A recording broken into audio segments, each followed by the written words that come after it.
ഒന്നാമതേ എന്നോട് അസൂയ. ചതിക്കല്ലേടി. ആർക്ക്? എന്തോയിന്? എനിക്ക് എന്നോട് തന്നെ. യുവതി ഒരു അടാറ് ചരക്കാണെന്നാണ് നാട്ടിലെ യുവാക്കളുടെ അഭിപ്രായം. അപ്പൊ പിന്നെ എനിക്ക് എന്നോട് അസൂയ തോന്നാതിരിക്കൂ? ഡാ, ഫോണിൽ കൂടെ വേണ്ടായേ. നാട്ടിലെ യുവാക്കള് ആ കടത്തണ്ണയിലിരിക്കുന്ന ക്നാപ്പന്മാരല്ലേ, അവന്മാരുടെ നോട്ടം കാണുമ്പോൾ എനിക്ക് ചൊറിഞ്ഞോണ്ട് വരും. ഒരു പണിയില്ലാത്ത കുറെ അവന്മാര്.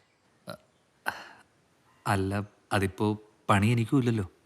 സാധാരണ പണി കളഞ്ഞു വരുന്ന ടെക്കികള് വല്ല ഡയറി ഫാം തുടങ്ങിയെന്നോ പച്ചപ്പും ഹരിതാപൊക്കെ ഉണ്ടാക്കാൻ ഇറങ്ങിയെന്നൊക്കെ കേട്ടിട്ടുണ്ട്. എന്റെ കാമുകി അതിസമ്പന്നയായിരുന്നെങ്കിൽ എനിക്കും തുടങ്ങാമായിരുന്നു ഈ ഡയറി ഫാമൊക്കെ. നമ്മളെപ്പോലുള്ള പാവങ്ങളൊക്കെ വിട്ടിട്ട് വല്ല കാശുകാരന്റെ ഭാര്യ നോക്കായിരുന്നില്ലേ? വരട്ടെ, സമയമുണ്ടല്ലോ, നോക്കാം. എങ്കിലേ നിന്റെ ഡാഷ് ഞാൻ കൊട്ടയും പറഞ്ഞേക്കാം. പിന്നെ നീ എന്ത് ചെയ്യും? വൃത്തിയിട്ടവൻ ഹലോ, നുന്നപ്പനവിടെ? മുറ്റത്തെങ്ങാണ്ട് കളിയാ.